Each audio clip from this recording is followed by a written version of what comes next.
Ciara, what's the biggest cooking fail you've ever had? Christine, do I have a story for you about this? So this Valentine's Day, I decided that I wanted to do something really romantic for my boyfriend, right? I was going to cook him a delicious breakfast in bed, and I thought, what's more romantic than pancakes? Of course. So I prepared in advance, I got all of the ingredients, and the morning comes around, I'm in the kitchen, and I'm like, I have everything except butter to grease the pan. Oh, yeah. Apparently that's kind of a key thing that you need.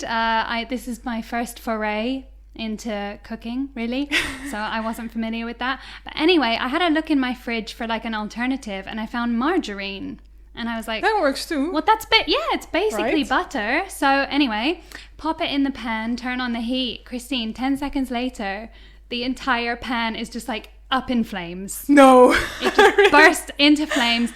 And at this point, I'm still trying to be romantic, right? And I'm like, honey, can you come here? And he's like, give me a minute. And I'm like, honey, come here now.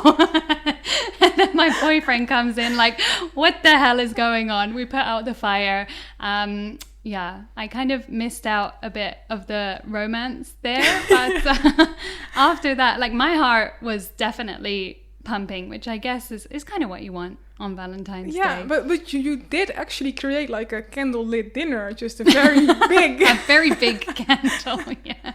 And we did end up making pancakes after that. I did let my boyfriend do the cooking. And did you use also the margarine? Yeah, I think it was just because it was like too hot. Ah, okay. So yes, rookie mistake. But there you go. That's my burning love on Valentine's Day for you. Very nice. And definitely the biggest cooking fail I have ever had. How about you, Christine? What's the biggest cooking fail you've ever had? Oh, this is a story about from a couple of years ago. I used to, during my bachelor degree, I had to do an internship at Haarlem, which is like all the way up north in the Netherlands, of kind of up north. And I lived in a hospita with... You lived in a what? Hospita. I'm not sure what the English word is, but it means that you live in a house of someone. So the person that I lived with, her name was Lita. She was very posh. She also had a dog named Olivier. Oh, the French way. Yeah, Olivier, but she called him Ollie. Okay. Just like casual, you know. But his full name was Olivier. Fancy. Very fancy. But anyway, we, like, one day I cooked, the other day she cooked, and vice versa. And one day I was making spaghetti. And I am used to gas stoves because my parents have one.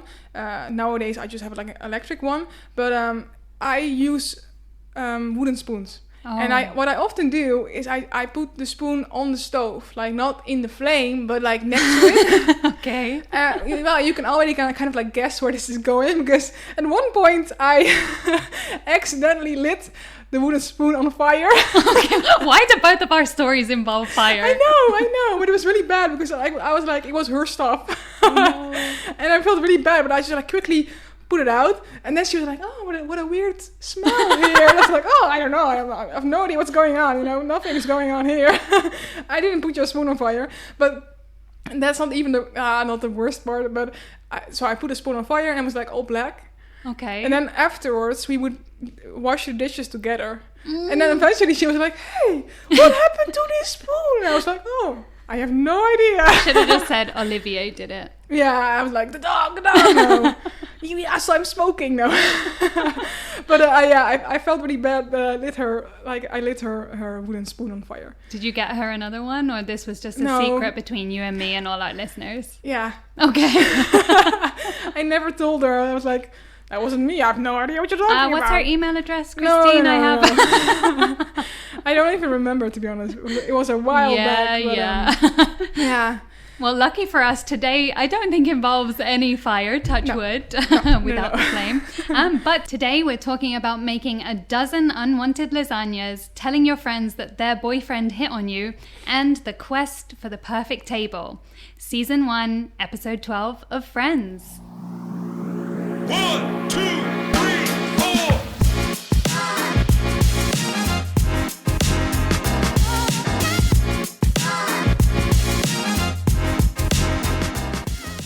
Hello and welcome to Friends of Friends, the Ultimate Friends Rewatch podcast. I'm Ciara Murphy. And I'm Christine Schumacher, and we are back rewatching the entire Friends series. Why? Well, firstly, because it's way safer for us to do than cooking.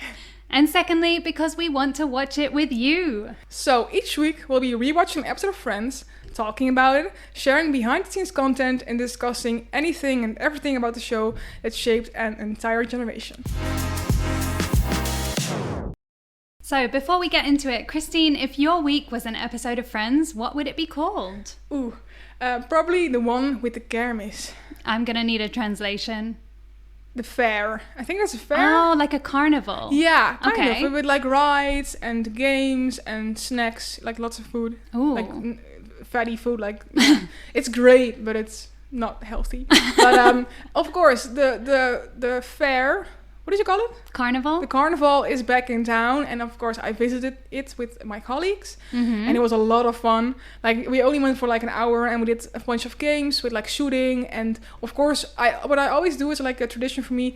I do the pulling game where you just it sounds very weird, I'm sorry, but you have to choose 3 ropes, okay, and then you pull them, and then something appears from behind the counter. There's like what at the other end of the rope they've tied some treat. Yeah, some presents. Or like a little, prize.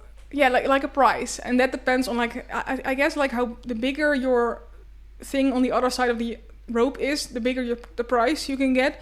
I never win like a big prize, but I always win something because that's the whole point of the game. Yeah. And this year I won this. Wow. For the people that are listening, it's what is that? It's a pig in a blanket of in a jacket of a dinosaur. Oh, it's like a dinosaur onesie. It's so adorable. It is kind of cute. Does he have a name? Or she? Piggy. Wow, that's so inventive, Christine. Oh, gorgeous. Flaunt it, girl. Flaunt it. I'm really happy. That's very, very cute. Can it be our unofficial Friends of Friends mascot for today? Sure. Great. I just want it to look at me. It's the two of you, between the two of you. Put it here, and then you can look at it, kind of. She's just staring at me with these like little button eyes. Yeah. It's kind of adorable, also very creepy. Right. Well, congratulations. That seems like a very worth it prize. Yeah, it was. Yeah, kind of. It's just a tradition, so I do it every year. It's cute. It's really, cute. really fun. But what about you, Ciara? If your week was an episode of Friends, what would it be called? Well, Christine, drum roll, please. I think mine would be called the one with the new tattoo. Please show me. Oh, here you go. Oh, it's nice. Thank you. So I love how we're doing like show and tell, and most of the people listening to this will not be able to see it. But for those of us at home, I do in fact have a new tattoo. It's on my forearm here. Oh, there you go. Oh, can I twist my arm that way? It's basically 3 circles, and inside each of them I have a different landscape of a really beautiful natural view that I like. So the first one is like northern lights over the mountains. Nice. The one in the middle is a sunset over the sea.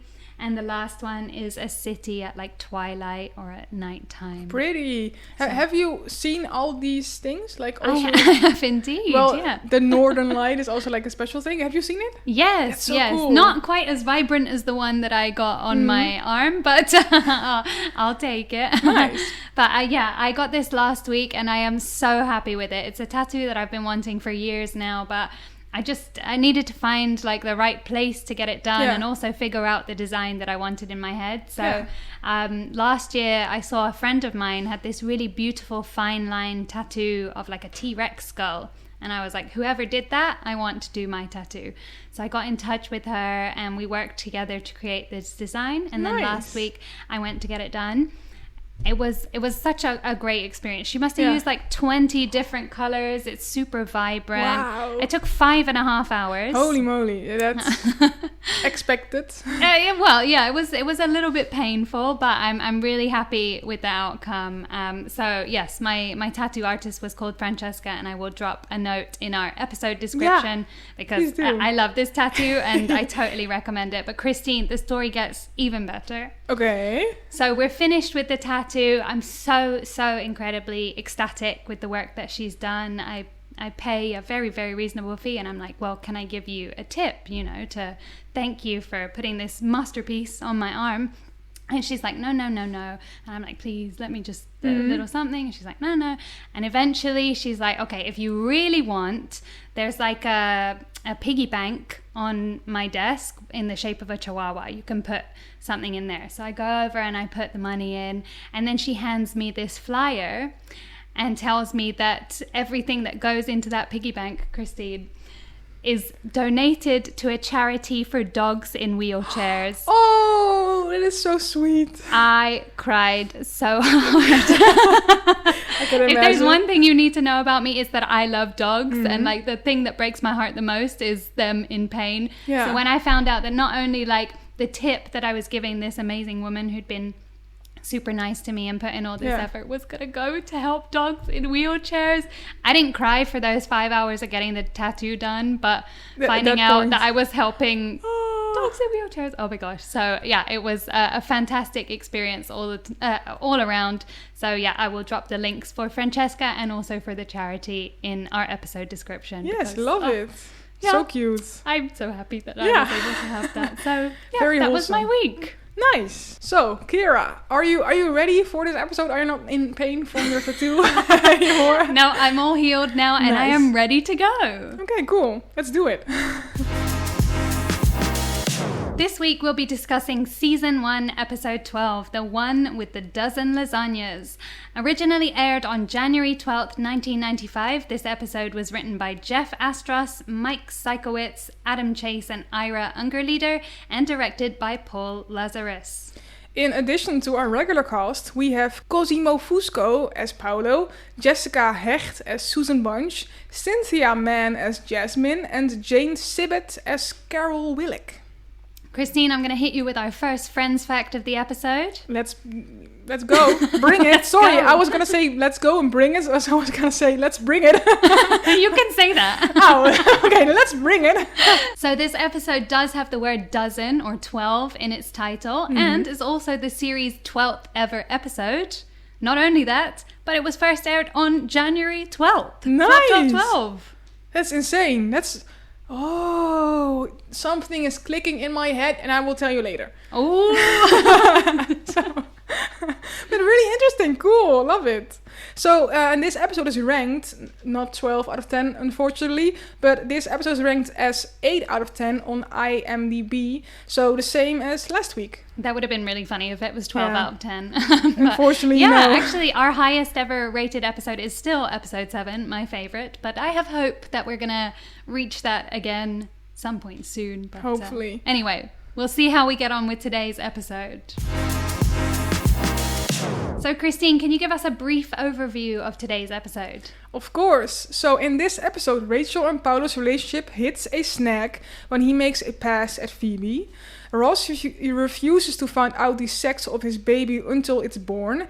And Chandler and Joey go shopping for a new kitchen table. I like the sound of this. It feels like it's going to be a really balanced episode between all 6 of our characters, which I don't think we always get. No, and I think it's like very like high stuff, like very intense stuff, and also like going shopping for kitchen table. The best of both worlds. Yeah. So this episode begins in Central Perk, where the gang kicks off an impromptu hum along. First things first, I'm going to say I found this opening really, really weird. I loved it, but maybe that's because I just love songs, but I love this. Oh, that's true. This is very Christine karaoke. Yeah. I cannot hum it right now, but I did love it. Well, just in case you were wondering what those songs were that they were humming, I did check it out. And so the first one that they sing is actually the theme to a TV show from the 1970s called The Odd Couple. Mm-hmm. Friends fact, Matthew Perry later starred in the new version of The Odd Couple, which came out in 2015. Ah, never seen it, but... Me neither. And then, as we know, this opening ends with Ross trying to start a new song, and the one that he was trying to sing was I Dream of Jeannie? I Dream of Jeannie? I Dream of Jeannie, which is the theme song from a TV program from 1965. So okay. These are apparently some well-known, quite old songs. Yeah, I do know them, but I couldn't have named them in any way. But of course, the gang is humming along, but I'm just wondering, what is Rachel doing? Because she is just sitting on a bar stool with her feet up, doing nothing, like scribbling in her notebook. I was wondering what everybody was doing. Yeah, Rachel, she's in her order notebook, maybe doodling. Yeah, Monica looks like she's reading a printed letter. Oh, right, yeah. Why did she bring that to the coffee bar? And then, I don't know, it looked to me like Phoebe was highlighting a napkin. Oh, yeah, I saw the same thing. No, I just figured that she was like drawing something or... I have no idea. This feels like it was quite a thrown together opening, and they're like, okay, we're going to have you all hum, and then just like...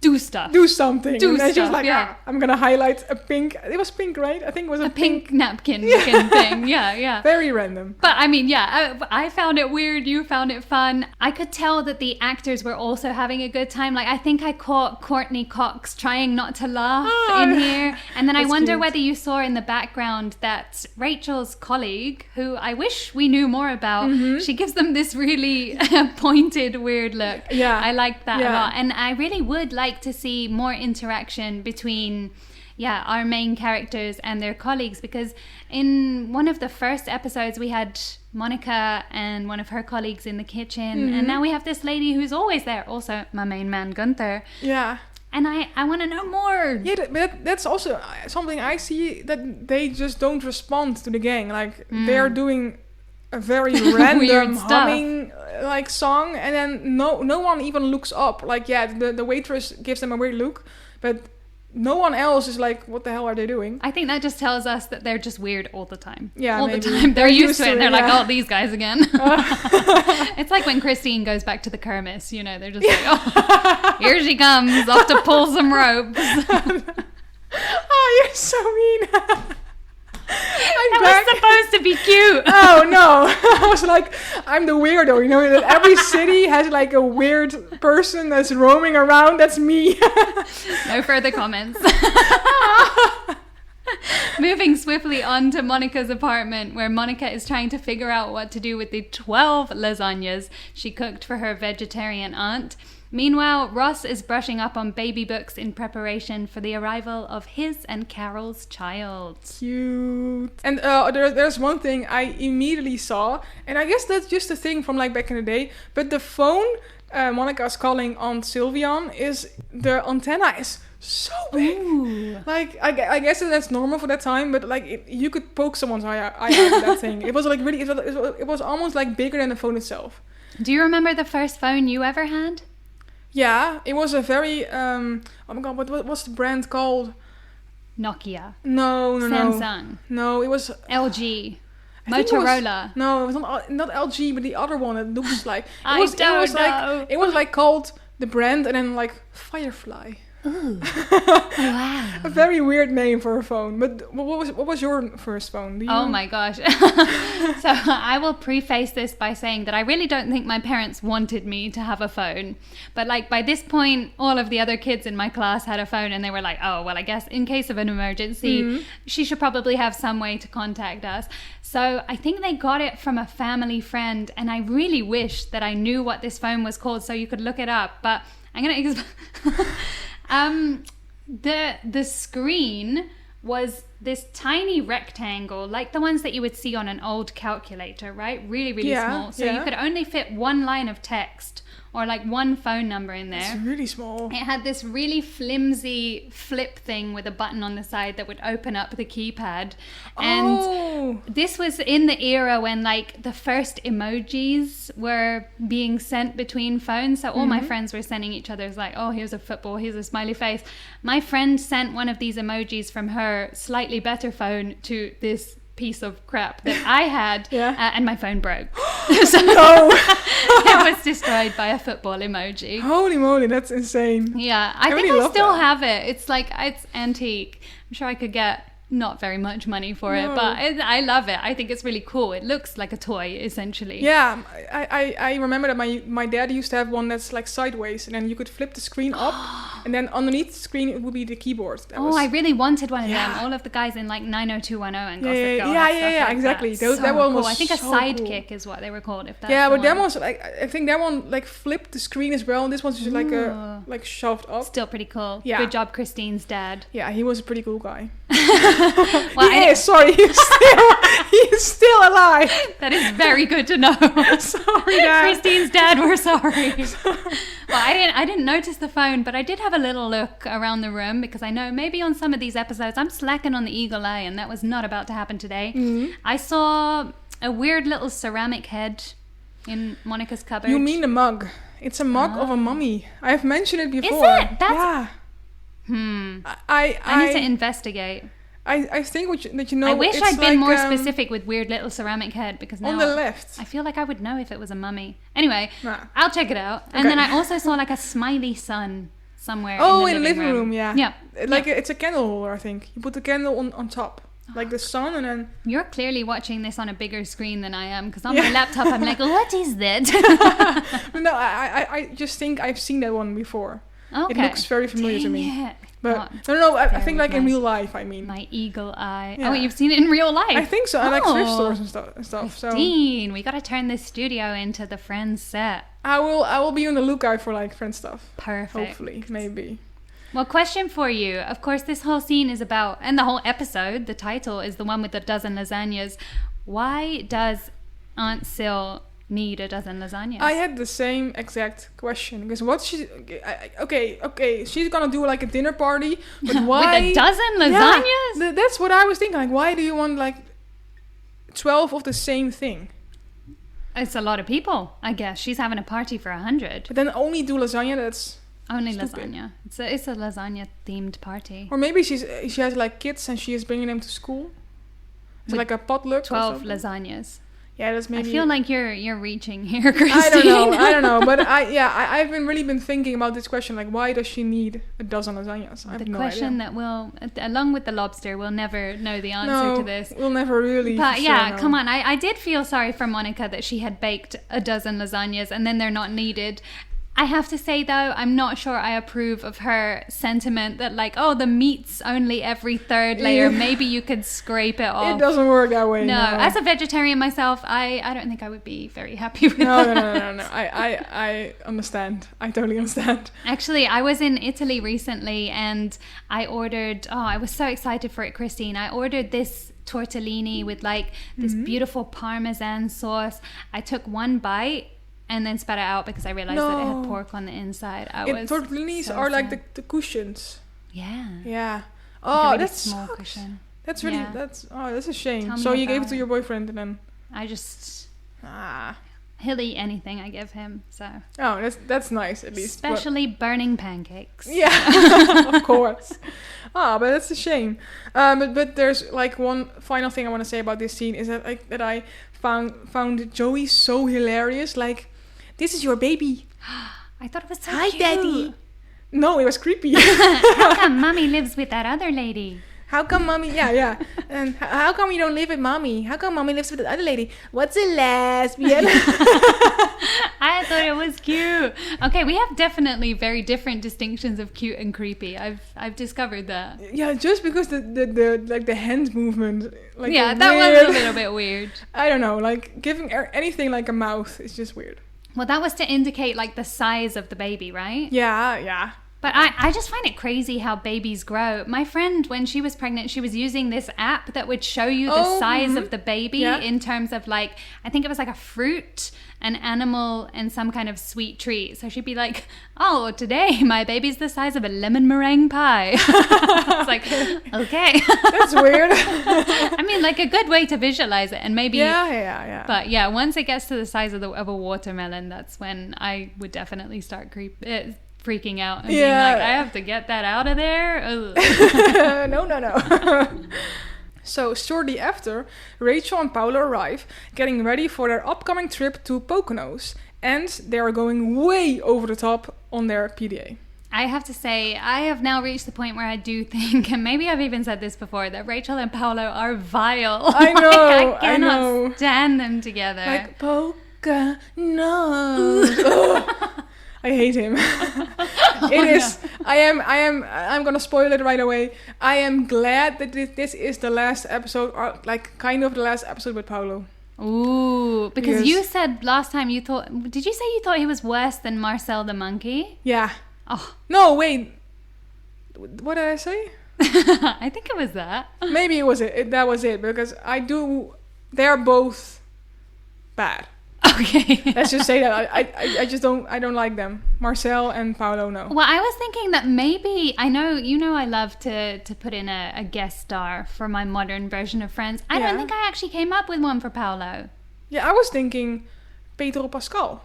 Pedro Pascal. Wait, Pascal. didn't we have him for something else? I think for David. No, the other one, not Max. Max. Okay, you're just Pedro Pascal just comes back 2 weeks later with a longer to play wig. another character. Yeah, I think it was the hair that really threw me off, because I just can't imagine many actors with like that long hair. No.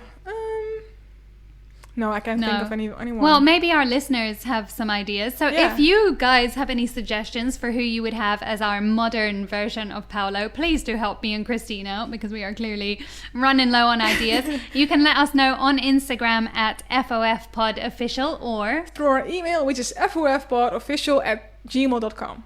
Well, Christine, on that note, I did want to show you a little picture of somebody. Okay. I'm going to turn my laptop around. Who is this? That is Paolo. Oh my God, he is so old. Christine. He is. He's great. Well, yeah, I was looking at the IMDb page for this episode, and I was like, who is that in the guest stars? And then I realized Paolo looks very different these days. Yeah. I mean, this is maybe not his finest picture, but definitely I would not recognize him if I saw him on the street. But I have to say that when you first turned it, I was like, oh, that's Pedro. That's Pedro Pascal. You are going to get so many hate comments, Christine. Sorry.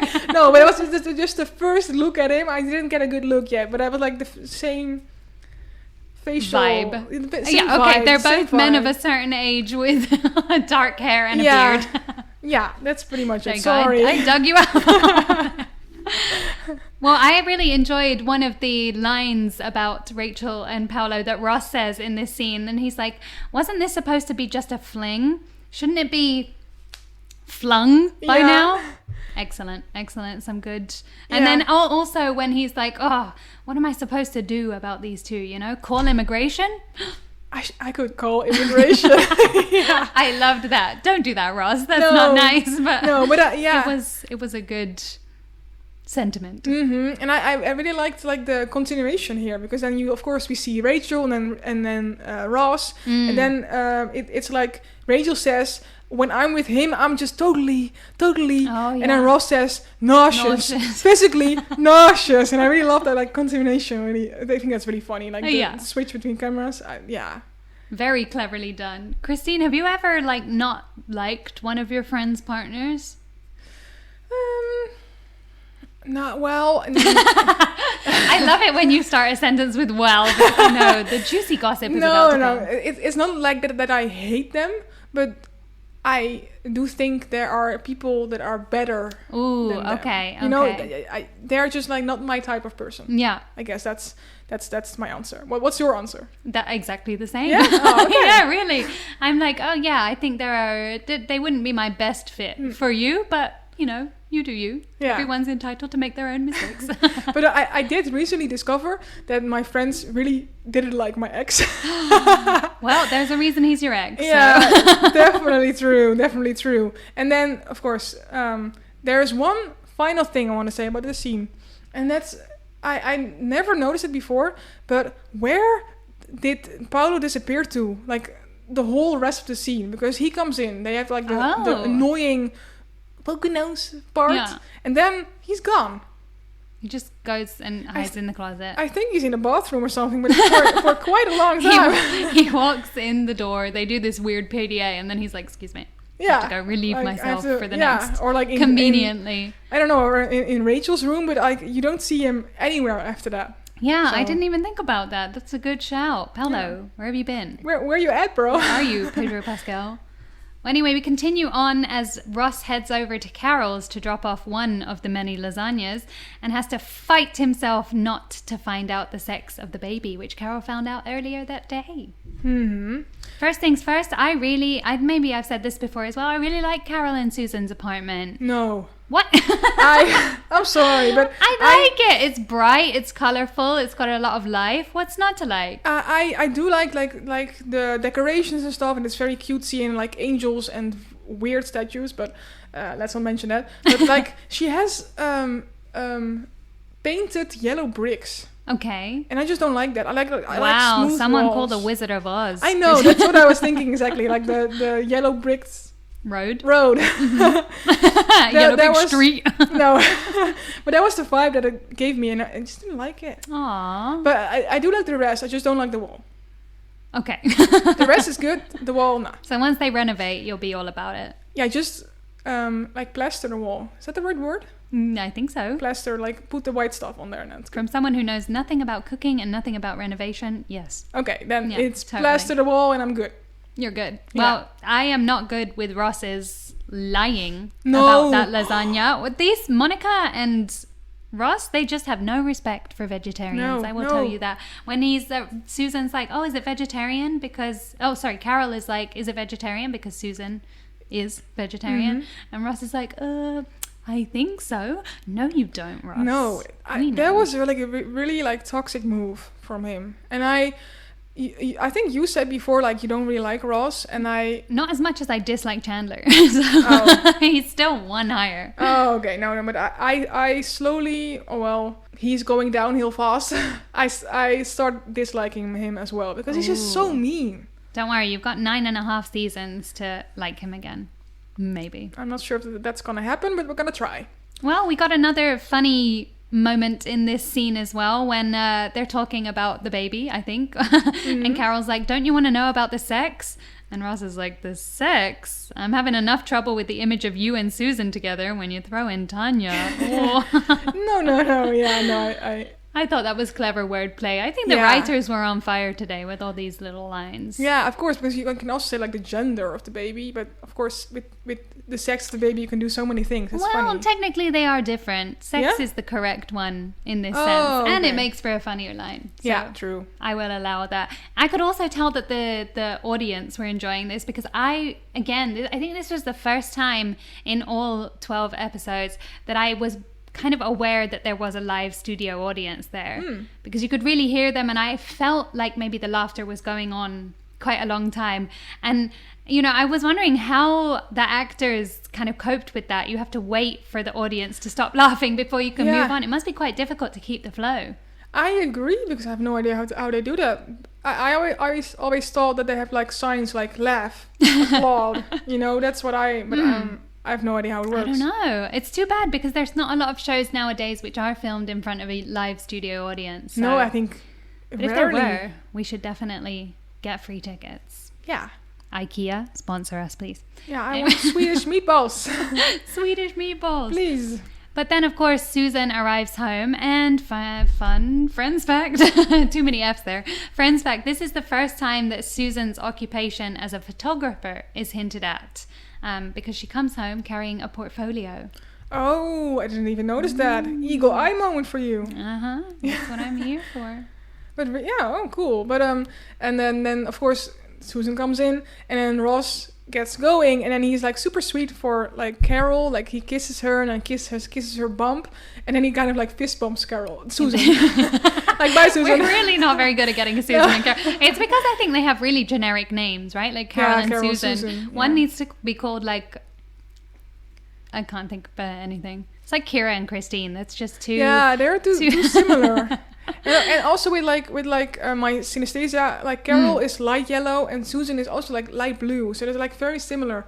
So that's why I also mess it up in my head. Anyway, he does like fist bump her in the shoulder. I thought that was very, very funny. It's really funny, but also like sad because come on, like grow up. It's. I don't know. I do like the dynamic between. Yeah, it's funny. Susan and Ross. It is, but it's mean. Yeah. Yeah, you're right. But still. Anyway, well, I know you don't like their apartment, but what do you think of Carol and Susan? Because I still think they're cute. I think they're cute too. Yeah, I really, they're like Susan. Yeah, Susan says like, "Is it what we thought it was?" Aww. And they were like, "Yeah." And then, like they have the whole happy dance. It's so cute. Would you want to know? Yeah. Yeah. Definitely. I would be planning out like cute outfits, and Aww. I would love to know. And what color wall you're gonna have. Yeah. Amazing. And, yeah, just decorations. Yeah, I would. Do you want to know? Would you want to? I thought you were going to tell me right now. What is it, Christine? Yeah, because last episode, we had the thing with your, what would your week be called? Giving birth, no. Guys, Christine has had the baby. Congratulations. Please send your congratulations to Christine on Instagram. Yeah, and at FOFPodOfficial. And her name is Piggy. It's a little piggy in a dinosaur coat. Yeah, okay. Just so you know, Christine is holding up our new mascot. So she's beautiful. She's beautiful. She looks just like you. I'm not sure if that's a compliment, but I'll take it. So anyway, Joey and Chandler discuss the fate of their broken table, which we learn was broken in quite an unusual way. I'm so glad you were the one who had to read that. You know, I like putting in my spicy little sentences, but yes. What was that unusual way?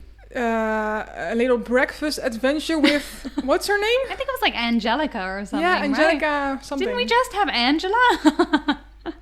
Yeah, that was the one with just working his way through the alphabet, but he only got to the A's.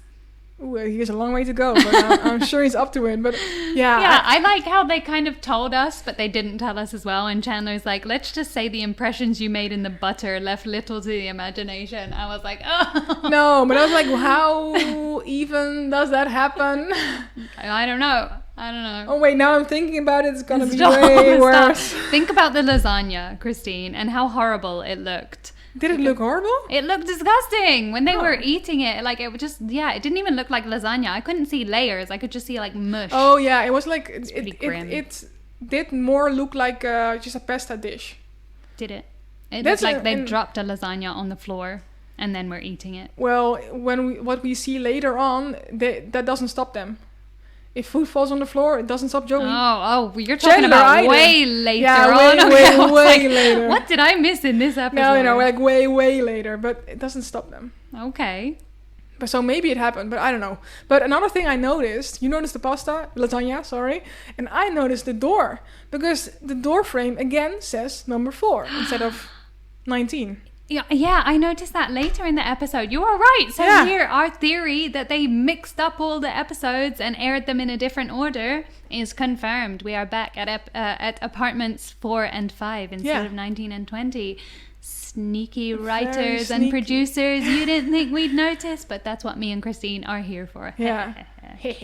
But honestly, if you didn't tell me, like right at the beginning, like that the episodes were swapped around, probably I wouldn't have noticed it. Probably I wouldn't have paid such attention to it. I find this amazing. Christine has watched Friends 10 times minimum. No more. 15. We're still finding new things. Yeah, we are. Beautiful? So I never noticed it. So.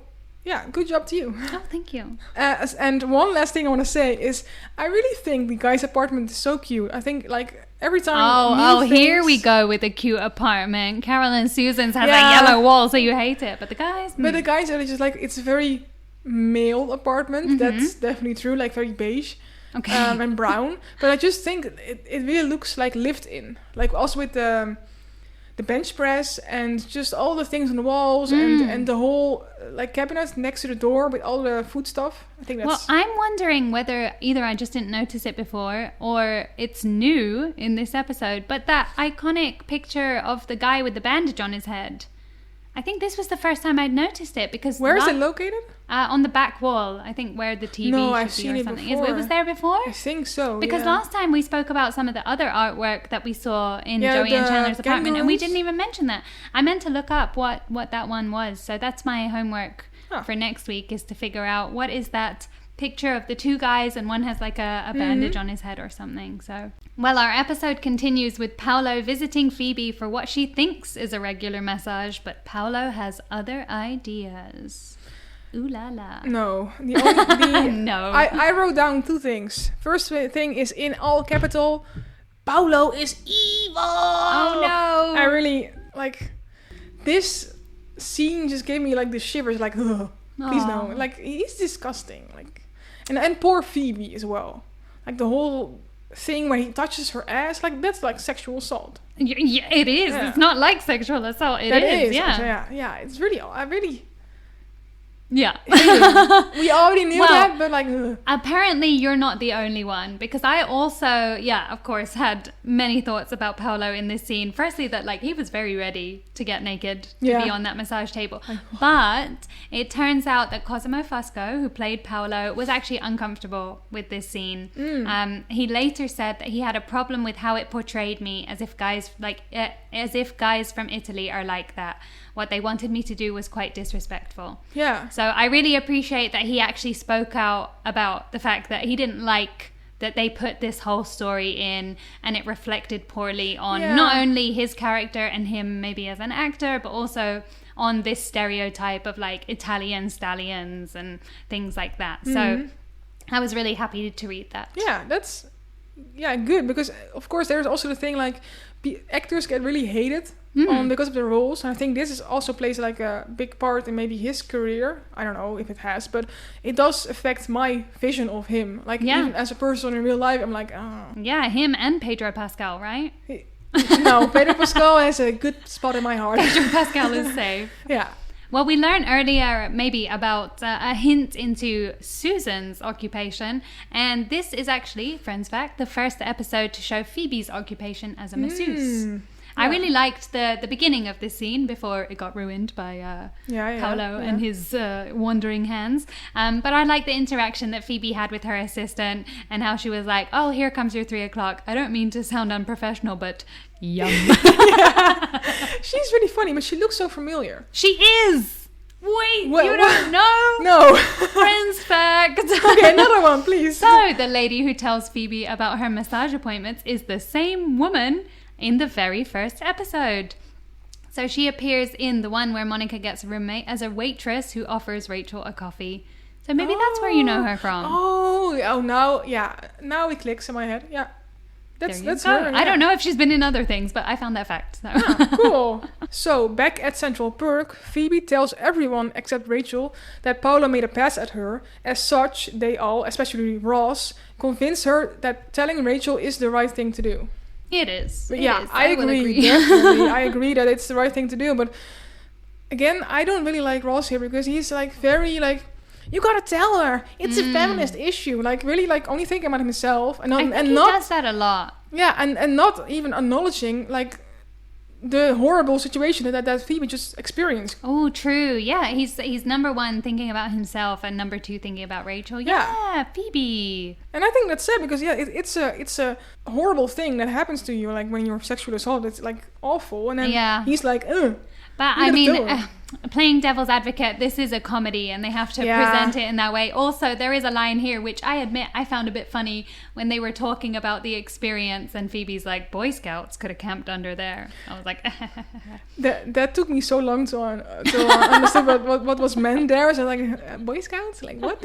Yeah, so I understand that I don't know, maybe they didn't want to get super intense in this episode. But still, I also agreed that Ross, that was not the correct reaction you should have to your friend revealing that some essentially strange man touched her ass. So that's just so wrong, and I really like hated Ross in this scene. Well, you might not have liked Ross, but I have to say I did like an exchange between Monica and Joey here, where Monica was like, I'm sorry, I'm just so excited about being an aunt, and Joey's like, or an uncle.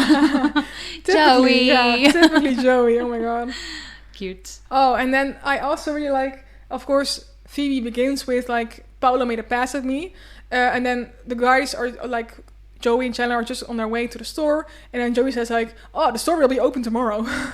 Like really like funny, like how they like. I actually thought that was going to be a convenient way of getting people out of the scene, because if you remember, they made customers get Rachel out of the way because somebody ordered a cappuccino. Yeah. And then Rachel had to go and take their order. And I thought that they were also removing Joey and Chandler from the scene so it could just be Phoebe, Monica and Ross having this conversation. But then, no, apparently the boys came back in. So, yeah, they fooled me there. Why would they not be part of the conversation? I don't know. Oh. Maybe they just wanted it to be a scene between those three. I didn't know where this scene was going, so... No, but I did agree that the parts with the ladies was weird. Well, first I was like, where are they? A friend's fact for you. Oh. This is actually the only shot of the fourth wall in Central Park. The So we fourth wall. we see all other 3 walls. This is the only shot apparently of that 4th wall. But where is it? It's where the ladies are sitting. But where is it? Is it behind the camera or is it on the other side? I don't know. Oh, because Rachel walks towards the back, so I guess I thought it was maybe there, but I'm not even sure Who can say? where they are. But this is what the internet tells me, is that Okay. that's the mysterious 4th wall and you will never see it again. So Only for this. you should have been paying more attention. No, but yeah, it was really weird, like a weird shot and weird Yes. angle and just. I wrote that too. I'm glad we both had our eyes on Yeah. that. Well, heading back to a more familiar environment, we continue at the apartment where Rachel is packing for her trip to the Poconos with Paolo when Phoebe drops by to let her know the bad news. First things first, Christine. What's your opinion on Rachel's hair? I wrote down the exact same thing. Like, what was going on? It was so poofy. big. Like, yeah, she reminded me of the previous queen of the Netherlands. Of course she did. Wait. So this is who we're having as our guest star in the Yeah. But she's a little bit old now. But Okay. it's Queen Beatrix, and she also has like very like. bouffant hair. Is that a word? It is. Oh, I don't just make things up here. It's like a globe on her head. Yeah. I don't know. I just like, it wasn't even 90s style. I just thought No. it was insane. What? Like I just think something went wrong there because it was like so poofy and so like also like kind of like emo because like the rest There of was it like a side fringe going on. yeah, like very like There was a lot. No, There was a it lot was going on. hideous. Hideous. I'm sorry, but no. I think I've said the word cute like 15 times already in this episode, but I will say it once more to say Phoebe is so cute. Yeah, so cute. I think she's for sure my favorite character out of the core 6, and every episode she just gives me another reason, aside from the one with the coma where she was a little bit creepy. Yeah. But here I'm like, she knew that she had to tell Rachel this bad news, and then she starts the conversation by saying, I know we haven't known each other that long, but there are 3 things that you should know about me. 1, my friends are the most important thing in my life. Aww.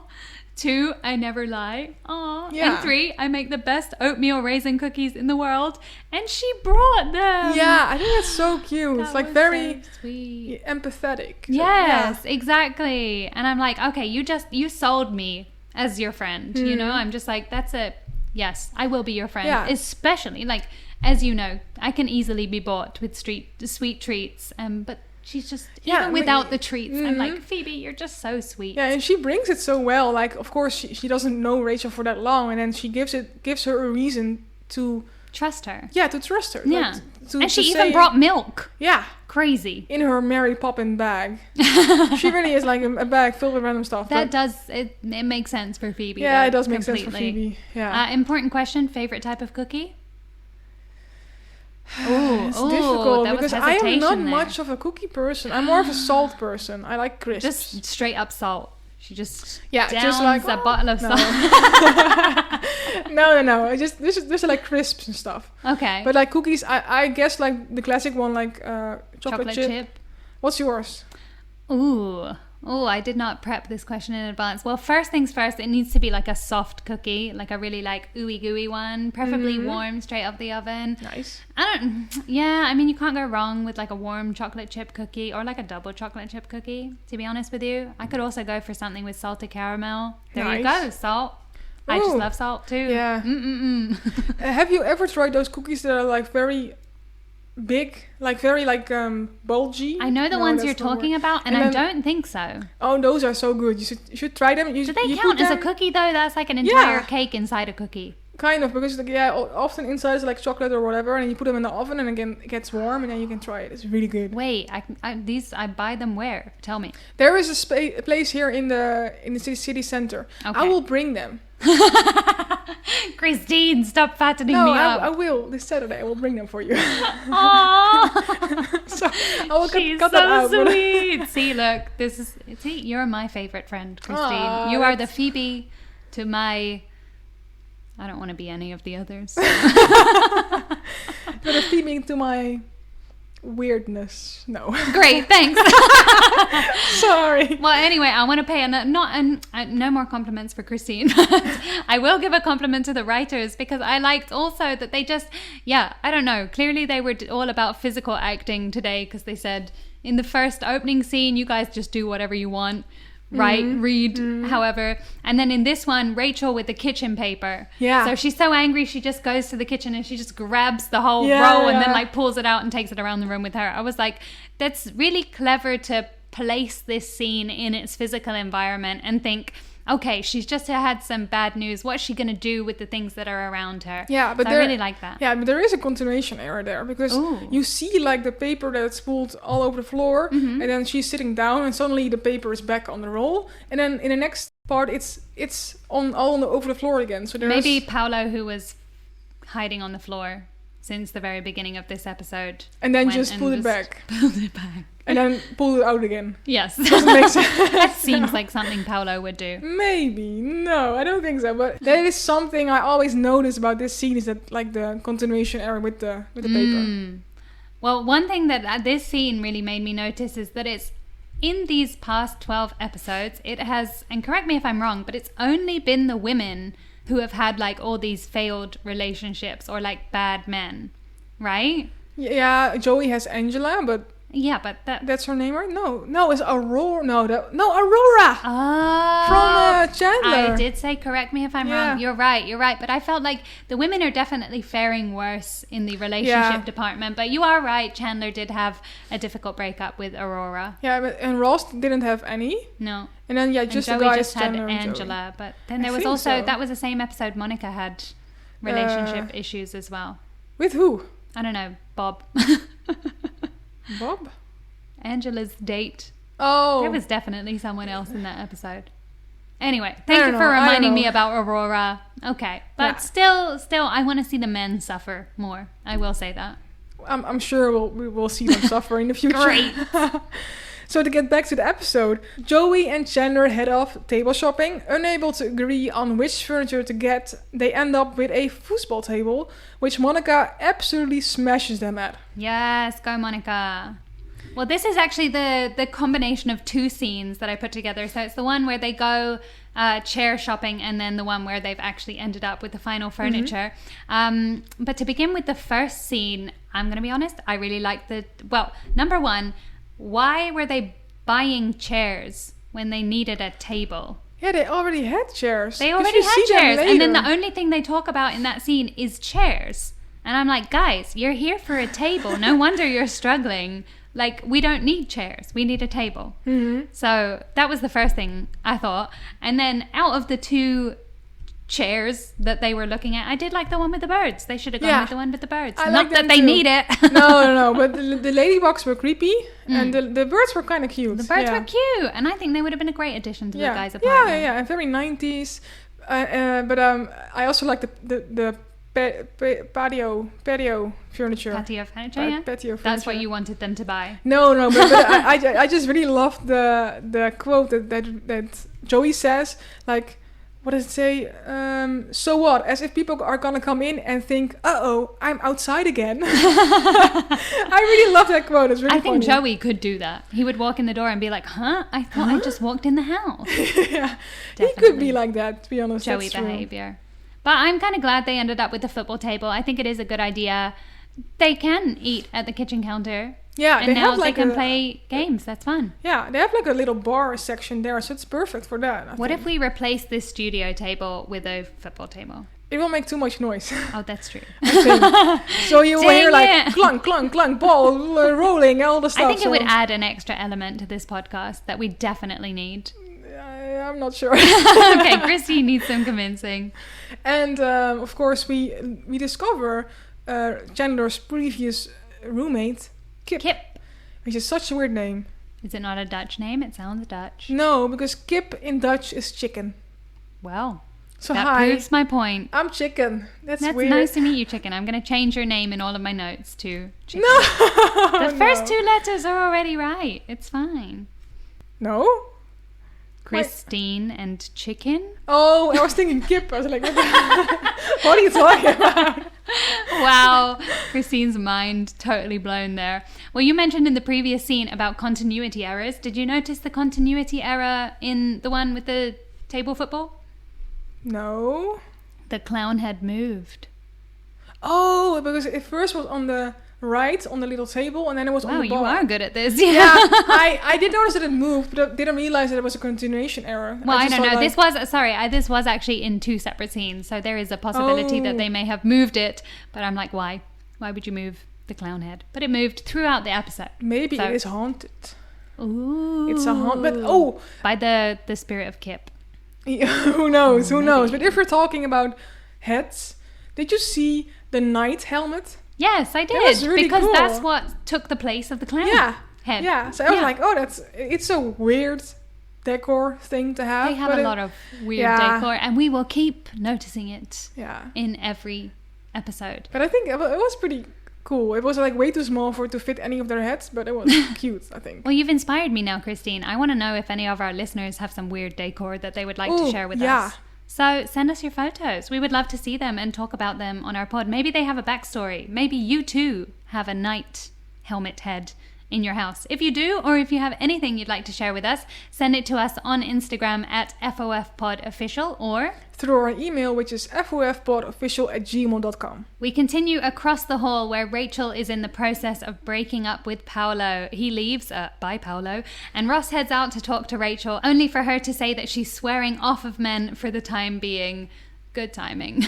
Yeah. Good timing. Perfect timing. But I don't agree that you should go for like a woman right after she got cheated on. I think that's horrible timing. Well, technically she didn't get cheated on, if we're being specific. But yeah, this is not the time to be doing that. No, I agree with you. She does need some time to be alone. Also, that sounds like it was a weird relationship. So, Rachel, go find yourself and find because clearly, isn't this... I do agree with what Ross says that, maybe she just needs to... What did he say? Like, get her standards better or something. Yeah, or like... I think it was something like that she needs to develop a more sophisticated screening process. Mm-hmm. And then he also says something like, you need to find a guy that knows what he's got when he's got you or something. Yes, exactly. And I do agree with both of those statements. But I think, let her have a bit of time to figure that out before you swoop in, Ross. So. It's way too soon. I mean, it's nice that he's supporting her as a friend, but at the same time he has like an underlying definitely reason. An ulterior motive there. So it's just in this scene he's like in this whole episode he's very egocentric and just not a very nice friend. No. Exactly. Ross gets minus friend points. Imagine if we were keeping a tally of like how good the friends were as friends. Phoebe 100. Yeah, and Ross 3. Meh. Yeah, exactly. But I love like how, of course, Joey and Chandler are saying to Ross like to go talk to Rachel, and then Joey says you need to be like the anti-Paolo, and then Chandler says my Catholic friend is right. And I really love that. It's really like funny again. Like I really. Like those two were so funny. Yes, I think they have some good moments in this episode. I was kind of sad that they weren't there to say goodbye to Paolo because I think they would have, ripped him a new one essentially. Yeah. But I did like how the friends said goodbye to them. So Paolo comes out after the breakup and he's like, I am to say goodbye. And Phoebe's like, okay, bye-bye. And then Ross says, I just want to tell you, and I think on behalf, I speak for everyone when I say... And then he just slams the door in Paolo's face. Yes. That was Ross. I think you get 1 extra friend point. Yeah, there. You're now on 4, but probably we're gonna get minus points after this. But anyway, cute little moments there. Good friends. And there's one thing that really messed with my head, but maybe it's not clear yet that Phoebe is a vegetarian. Okay. Because she was eating the lasagna with Monica. So I was like, huh? But maybe that's... I'm not sure because I've seen it too many times. But so I'm not sure when it's made clear that Phoebe is vegetarian. Yeah. But I was like, huh? She's eating meat. Well, there's all these different elements of characters that maybe we don't know yet, or the writers hadn't even figured out. So Oh, yeah, good in eye. hindsight, it's weird, but maybe we don't know it yet. Maybe they were a vegetarian all along, and Ross was telling the truth. Maybe. Or else there's going to be some very unhappy vegetarians in this episode. Yeah. Poor Susan. Yeah, that's still a very rude move. I have one more Friends fact for you, Christine, and that is that after, of course, we know at the end of this scene, Rachel spoils the gender or the sex reveal of Ross and Carol's baby. It's going to be a boy. And after Ross finds that out, the girls rush over to give him a hug. And as they do, if you notice towards the back of the scene, the elusive closed closet door is slightly open. And this might be one of the few times in the entire series that we actually see behind that green door. Unfortunately, it's nothing interesting. It is literally a closet. So, but keep your eyes peeled because we don't see that open very often. I think I've seen it before. No. You Christine, you're killing me here. But I also read this fact online, right? Yeah. I've seen it before. And I think I also quoted in like a previous episode, like, oh, it's a closet. Well, it's open again. Yeah, it's open again. I in my head, I kind of compare this room with the secret room on Harry Potter. Oh, the room of requirement. Yeah, that's what I kind of like. Who knows? Maybe it's Narnia in there. That would be a great crossover episode. That would be great. Yeah, who knows? Nice. But I do think the gender reveal was very cute. Yeah. Like, I'm sure your boy is not gonna grow up to be one or something that Rachel says. Like, I think that's having a boy. I'm having a boy. Yeah, cute. That was cute. Yeah, very cute. And he seemed rightfully overjoyed with that kind of news. And very like realizing like, oh my god, I'm gonna have a son. So cute. Ross, you do good by him. Yeah. Don't be like, make sure that he treats women better than you do and friends better than you do in this episode. Agree. So I totally agree. So finally, this episode ends with Monica continuing to destroy the boys at table foosball, leading them to forcibly remove her from their apartment. I liked that they just picked her up. Yeah. And they just easy. chucked her out of the door. I know. Yeah. Like, whoop, and then gone. Yeah. Nicely done. And also like Monica saying like, I'm going, I'm going, I'm gone. And she is. I think that was a good, definitely a less weird ending than the opening. So I will give it that. Yeah. And then of course them playing a game afterwards. Sneaky boys. Very sneaky. Yeah. Well, my overall thoughts of the episode, Christine, I have to say that for an episode titled The One with the Dozen Lasagnas, I did actually forget numerous times that there was any lasagna involved. Yeah.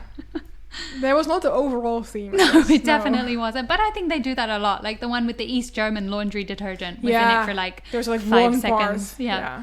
Not a fan of Ross, still a fan of Phoebe. Same. I agree. I didn't like Ross in this episode at all. I did like Phoebe and...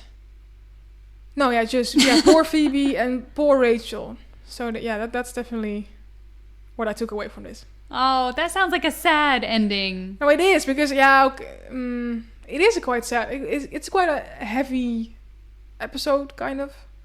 Like, with the sexual assault and stuff, and that's just... But, of course, they bring it. But, of course, also, sorry, I totally forgot. The gender reveals is a happy thing as well. That's true. I'm excited for the arrival of Ross's boy. Yeah, so it's a mix of both worlds, I guess. Good. Well, I am definitely going to pick up the episode right now, Christine, because we have a Friends of Friends of Friends. Ooh, who's it from? So this week we have a lovely Instagram message from Amelia. And she writes saying, "Hi, Ciara and Christine." Hi, Amelia. "A few weeks ago, I was having a really rough day. I felt like everything was going wrong and I was just in a really mad mood." Aww. Anyway, I decided to scroll on Instagram, brackets, bad idea, I know. I can relate to that. Yeah. When one of your posts was suggested to me. I'm not really a big fan of Friends. Interesting. Okay. But I thought I'd give it a try anyway, and I just wanted to let you know how much that episode really brightened my day. That's so cute. Since then, anytime I'm feeling low, I just put on a couple of minutes of your show, and it's really helping me feel better. Oh, that's great. I cried about the dogs in wheelchairs, and this is getting me close. Yeah. She continues by saying, at the moment, I've only listened to about 2 episodes. Good start. But I just wanted to let you know that so far they've really been helping to put a smile on my face. So thank you. That's great. I really love that. I'm really happy that we could make a change in your day. Yeah. And I get that. It's the power of like, listening to something that brings you up I've also had this with a couple of podcasts and ours as well. And also when I get to record this with you, Christine, I do always feel better after the end of the day. So thank you so much, Amelia. You put a smile on our faces as well. You should see us right now. I'm smiling. And also our little piggy mascot is smiling as well. So thank you for that lovely message, Amelia. That was super sweet. Thank you so much, Amelia. And if anyone else wants to send us a message, you can do so through our email or through our Instagram. Our Instagram is FOFPodOfficial and our email is FOFPodOfficial@gmail.com. Wow. Thank you. So that brings us to the end of this episode. I really had a great time. I really loved the gender review. I hated Paolo and I'm happy that this is his final episode. And I hope you our listeners enjoyed it as much as we did. Always, always. And don't forget to tune in next time where we'll be chatting about Season 1, Episode 13, the one with the boobies. Is that the real name? Yeah. I'm seeing this right now. I'm like, huh? I looked it up on Google and they have censored that word. Oh, wow. So I believe that is the official title, yes. Okay. Very interesting.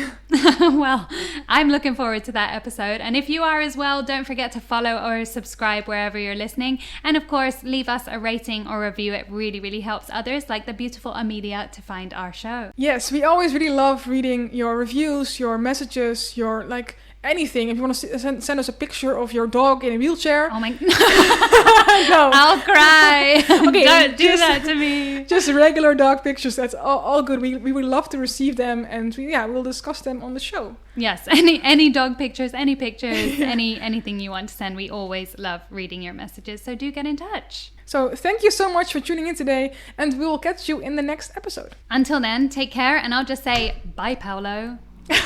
See you next time. Bye!